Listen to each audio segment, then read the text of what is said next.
Good morning and good evening, YouTube. This is Marth88 coming at you with another video in regards to our third experiment. Well, it looks like fourth, but I can't even do this tonight. It's too... Alright, we're doing that hand. This hand requires more effort. Third experiment that we're working with. So what's going on is we decided to forego the perkless no comms experiment because the Emblem Squad, well, the Emblem system recently came out, and it just came out in between our Meta experiment and the start of our third experiment. So we decided to, you know, it's time to run no holds bar, full comms, full perks, whatever items we want to use. We are still foregoing not using brand new parts, insta-med kits, and keys. We didn't want any unfair advantages in regards to really screwing over the killer.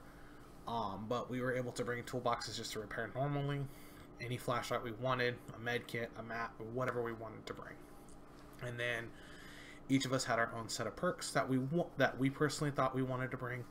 Not all of us were required to run DS, just whatever we wanted to run. We ended up having 2 of us running DS, 2 of us running Borrowed Time, and I believe everybody running Unbreakable for most of the games. At the moment of this recording, we are currently 76 games into this experiment. I wanted to get a lot of stats put away before I made this video, because I'm turning this into a discussion about the system and what I found out and my suggestions to what needs to be fixed, and also just kind of informing everybody, hey, how bad has this experiment actually been? So I'm going to go ahead and switch to some gameplay, kind of talk to you guys a bit. And then at the end of this, you know, hopefully this can help the devs tweak, fix, and do what they need to do to make the system run a lot better. Because I don't know about the rest of you guys, but I'm getting sick and tired of 2-hour queue times at rank 3. So let's go ahead and get into the gameplay, and let's go ahead and discuss the system. Alright, so while you guys get to enjoy this, I'm going to go ahead and talk over the gameplay. Not going to have the sound going, of course, that way you guys, it's easier to hear me, so there's no overlap of sound and whatnot. Okay, so let's go ahead and start with the Emblem Squad. So the third experiment, like I said, we're 76 games into this experiment. We wanted to see what would happen based off of course, we were able to pip a lot of the time in regards to the Meta experiment and the perkless experiment. How does it affect us for gen rushing with the emblems? Long story short, I knew it was gonna be bad because I predicted it in my last video, the battle for balance against the behavior and their stupidity. That the survivors are going to be forced to actually farm the killer. They're not going to be able to outskill the killer. You outskill the killer, you're going to get punished for it as a survivor. And from the stats and everything else, and a lot of the games that we've played over the 76 games, I can't, of course, definitively, because it's not a scientific experiment, but in my personal opinion, from the stats that I've been able to acquire over 76 games, so far we're going for the full 100, that the system punishes you for being good as survivor. Whereas if you're good as killer and you outskilled the survivors, you get rewarded. So at this point in time, it's a good start, but the tables have turned from the victory cube to now. Before, got it for killers like me, wasn't really that hard to pip anyway.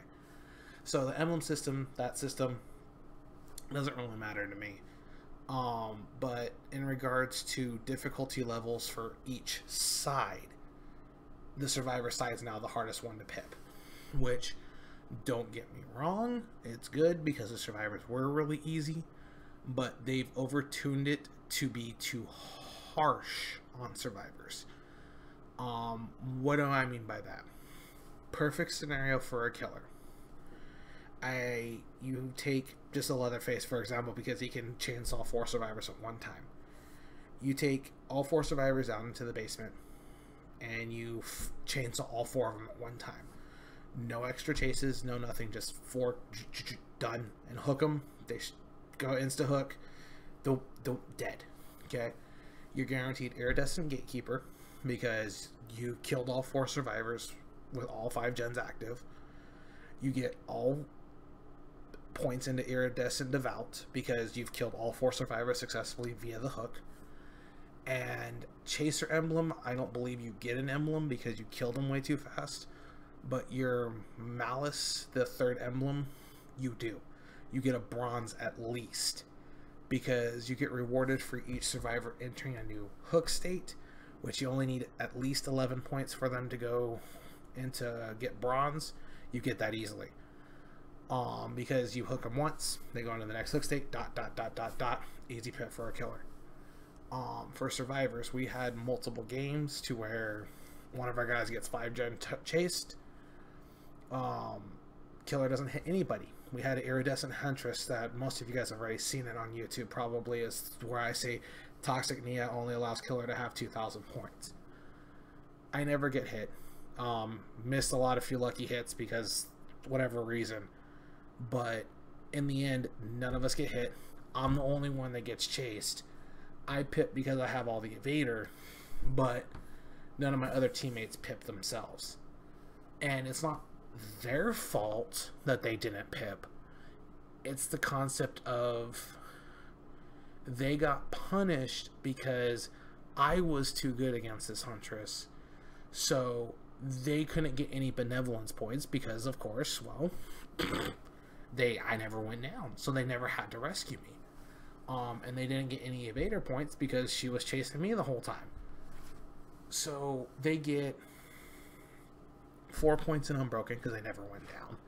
And most they get is either silver or gold in Lightbringer. And they get 1 point into Benevolence because you start with bronze Benevolence. So they get at max 8 points. And actually I did go through that game. Give me a second here and I will exactly tell you what they got. Give me a second here, let me find it. Blood Lodge, that's Billy, that's the wrong Blood Lodge. Huntress. Okay, so for that game, we finished all 4 gens in 3 minutes and, not all 4 gens, all 5 gens in 3 minutes and 9 seconds. We were in and out of the game in 4 minutes and 20 seconds due to some goofing off. The following stats were 24 point, game 24. Okay. Mr. Baifu got 2 in Lightbringer, 4 in Unbroken, 1 in Benevolent, nothing in Evader for 7 points, which was a safety pip. I got 1 into Lightbringer, 4 into Unbroken, 1 into Benevolent, 3 into Evader for a pip. Okay. Around the killer round, beautiful. I pipped. And this thing happens for everybody else. Senior, same situation. 2, 4, 1, 0. Silver Lightbringer, Iridescent Unbroken because he never went down. 1 into Benevolent. And then also same thing for Spud. But the difference is he did farm a little bit off the killer's terror. So he actually did get 1 emblem into Evader, which was 8 points, which is still not a pip. So the thing is the way this game makes it seem is, yes, I understand the Gen Rush is not healthy. I'm not trying to promote the Gen Rush. What I'm trying to say is the concept that survivors can and will control this game if they choose to. Most survivors aren't skilled enough to do so, so that's why we don't really see it as a major problem. But the thing is now that the emblem system has been making queues a lot longer at higher ranks, the people that are at higher ranks are the ones that are knowing how to do the gens. And it makes the games tougher for the killers at high ranks. And the thing is granted, I have no problem with it, you know, because I already know that's how the game is. But it's really making the game difficult on the killers in the sense of 2.5 hour queue times for a match that might last 5-6 minutes. Okay. So, and that's just where a lot of it comes into play. So, now, my thoughts on this. Okay, if I see the system as I understand why they have set it up the way they have for survivors and killers. This is supposed to be a tug-of-war between killer and Survivor, which is a good thing because that means it keeps it as a well-balanced fight, or attempting to. So here's the thing. Survivors, you can't even control your own emblems, for the most part. Lightbringer, okay, yeah, you can control it by doing generators. The problem is if your teammates are doing generators too, the most you'll see is a silver or a gold, if you're lucky. So, alright, so that's 2 points max. Unbroken, you can control that by not dying or going down. Okay, 6 points. Benevolence, you have no control over that. Your teammates don't go down, you can't be benevolent.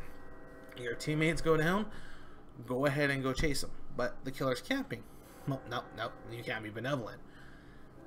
Because as soon as you save them, he goes down within 10 seconds. You just lost all those benevolence points plus some. Now you have no benevolence. And then evader, okay, go farm the killer a little bit if another teammate's getting chased. But yet you don't get evader points really when they're in a chase. So you have to get close to the killer and hope that they're not in a chase. So it's kind of... it's one of those situations, it's like... how? What? When? Where? You know, the system is going to get tweaked. The thing is my solutions to this are very simple. Lightbringer, change it to where cleansing Dole totems gives you points towards Lightbringer, because if they've got no-ed, you're actually doing, you know, you're preventing the no-ed from going off, so that's extra points, which should be allowed. Also on top of that, saboing hooks. Saboing the hooks in general should not give you Lightbringer. What I would say is give them an opportunity to get what's called benevolence points. Okay, hear me out on this one. So, say for example, you've 99 gens, because we used to have those freaking trolly survivors that loved to 99% hooks. And you down somebody and yo, I'm gonna go carry them to the hook. And you get close to a hook and tap, hook's gone.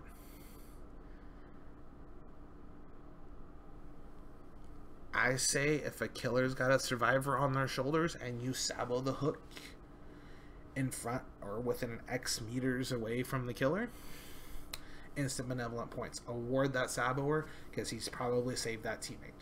And if the survivor actually escapes the grasp from that, they get benevolence points for killer, hook, rescue, or hook, rescue, whatever the frickin' thing is.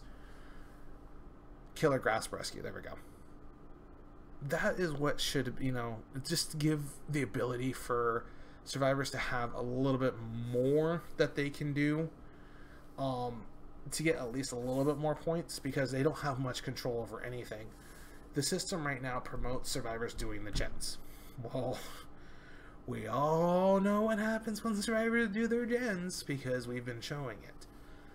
The other thing that I would say is give survivors the opportunity to earn bonus benevolence.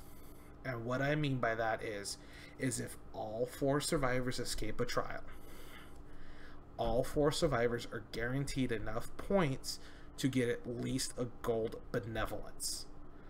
What that would do is that will help if they raffle stomp a killer. That means they don't belong in that rank. They need to get out of that ranking to tougher killers that make them work for their pip. So if all 4 survivors escape, give them that bonus, because they were benevolent because all 4 of them escaped. And that's just my thought process in ways to help improve the survivor. Killer side is pretty equal and balanced, I would say. The only one that killers absolutely have no control over is their gatekeeper. Gatekeeper emblem, do you have ruin? It's just exactly what that emblem is. And even ruin doesn't really do much, because we've had games as our group, and I was actually showing this to a couple of my people tonight when I was talking to them before I actually did this video. One of our games, just as an example, we faced a huntress that we never destroyed the totem. We left it alive, and we all escaped. It only took us 4 minutes and 31 seconds to pop all 5 generators. Okay? 4 minutes, 31 seconds through Hex Ruin. Okay? Granted, this is an extreme. We apparently are god gen rushers. Copy. Okay, I accept that. But the thing is there's no way that killer could 4 minutes and 31 seconds. It's like, how do you control that speed? You don't. A healthy game for DBD is 9 to 10 minutes. We finish all gens in 4.5. Okay, and that's not even our fastest time. It's like, I've only been able to go through 28 of them by hardcore going through and seeing when we pop the final gen, you know, what perks, you know, all that good stuff. But out of the first 28 games, we had one game that it only took us 2 minutes and 33 seconds to pop all 5 gens. Okay, this killer did not have Hex Ruin. Literally, as a group, we're at the point we don't see Hex Ruin, we see easy game. Unless we make some serious mistakes in the game. But it's like 2 minutes and 33 seconds. What the hell can a killer do in that time frame? You can only chase one survivor. If that survivor makes no mistakes, you know, or very little, and knows how to loop, and if you're like a Wraith or a Trapper that doesn't have hatchets or blinks or insta-downs, a chase is going to take you at least 60 to 75 seconds, at least, if the survivor has a brain, maybe even longer. And with most map layouts, with as many pallets are on the maps, it's very, very easy to run a killer most of the time. So, and that's just one of the things that I've been trying to get through with all these games and doing all this for you guys, is because, yes, I understand survivors do not play like this 100% of the time. The problem is they have the ability to. And that's what scares me. Because if the devs ever, and the sad thing is this emblem system got very close to pushing it to that point. If survivors were forced to do gens, this game's over. Because, granted, Zubat, me, Scott Jund, we're really damn good killers. The problem is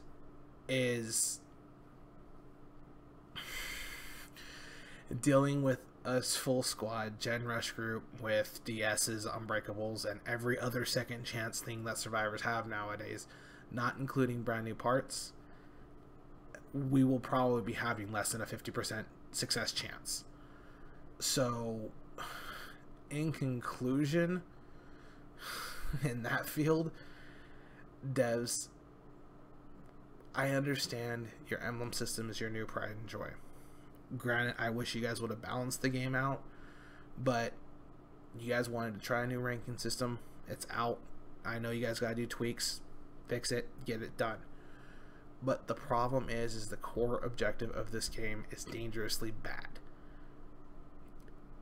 If the system stays the way it is, more and more survivors are going to learn that they have to play like us. The Emblem Squad, Meta Squad, DPIP Squad, whatever you want to call us. It needs to be fixed. It needs to be alleviated immediately. Make the games last longer. Find a way to do so in a healthy, fun manner. If not, I feel very, very afraid for the longevity of this game. This game is great. I love this game a lot. But please, behavior, please fix it. Because it's getting to that point to where I don't even know if we as a group have any chance of... I'm just going to stop there. I'm not going to rant tonight. I just want to make this kind of a factual thing as best as I can. Down below, you can see the stats of how disgusting this experiment's gone in the Emblem Squad. Just to kind of give you an idea of how bad this is. Now, this is why I say the survivor side really needs some big tweaks, and why I gave those suggestions. Currently, we have played 76 games. Okay? Not one has been successful in pipping. Okay? The closest one that we had as a killer was an Instasaw Billy. Carburetor tuning guide, primer bulb with Tinkerer. I think it was Tinkerer. I don't know, maybe not. But he also brought a Mori. He got 3 of us. And he still didn't pip. He got 7 points. Reason being is he got gold and malicious. No, devout. Excuse me, gold and devout. Bronze and gatekeeper because we were able to get all the gens still. He got a 1 in chaser because he's a Billy. Billy's Instasaw. You lose points for that. That's something that might want to be looked at for killers as well. Is insta-downs for killers get punished for using their power. But that's a side thing. That's an easy fix. No biggie there. And then last but not least, he had 2 points in malicious. Because he had a few downs. Some of us intertook stages. But in the end, he didn't have enough to pip. This killer 3-manned us, but because we rushed the gens so hard, he still couldn't even do it because he gets punished for using the Mori, which, you know, that is what it is. That's the risk you take for running it. And then because he still couldn't stop us from finishing the gens, he got screwed. So out of 76 games, not one killer's been able to successfully pip on us yet. We have had 68 games. Okay, the biggest thing was for the past 2 experiments. The biggest thing that I kept seeing all over the forums was they never saved. They just abandoned their teammates. They didn't help them. ... You know, many other excuses. Out of 68, out of those 76 games, we all escaped. We have an 89.5% 4-man escape rate against killers. Okay, granted, this is during the rank reset of the Emblem Squad, so we are facing some, you know, interesting killers. That stat doesn't really matter, but we've also faced some really good killers as well.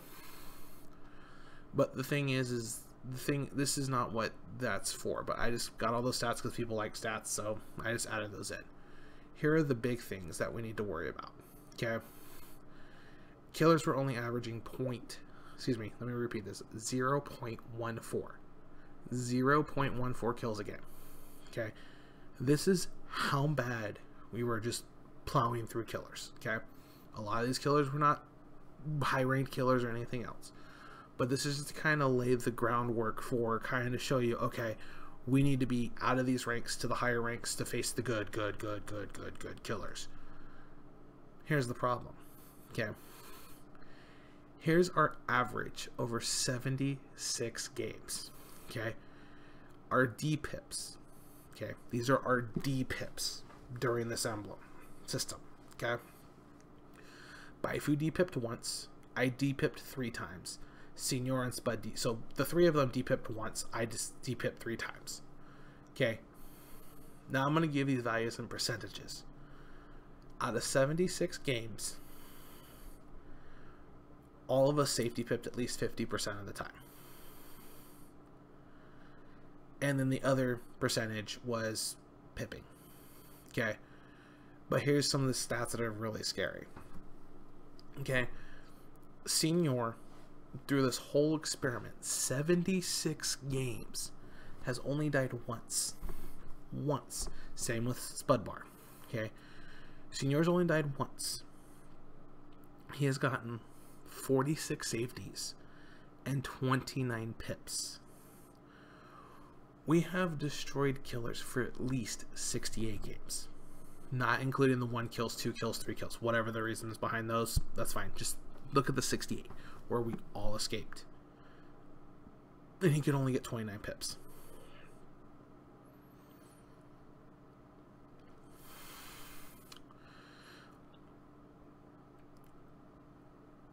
Just to kind of put into light why some of my solutions would fix that. Because of all those 4-man escapes, that would be guaranteed gold. Okay? That would have been enough to push everybody over to pip up to get up to the higher ranks, which in reality will help get your survivors to higher ranks to face stronger killers. Because statistically, even according to your stats behavior, at least 2-point-something survivors die a game. So that means on average, we shouldn't see that bonus that much. But for the games that it does matter, it will be a big boost to help those survivors get to the tougher killers for tougher games. It's not a big switch for the 4-man benevolence boost. You know, if all 4 of us escape, give us the benevolence. Hey, we earned it. We all escaped. We were, you know, we earned it. So, and it's not entitlement. It's just saying, hey, we did our work as a team. We did what the game puts out us to do. It's not to go play with a killer and do all that stuff. It's to do the gens and get out. Simple as that.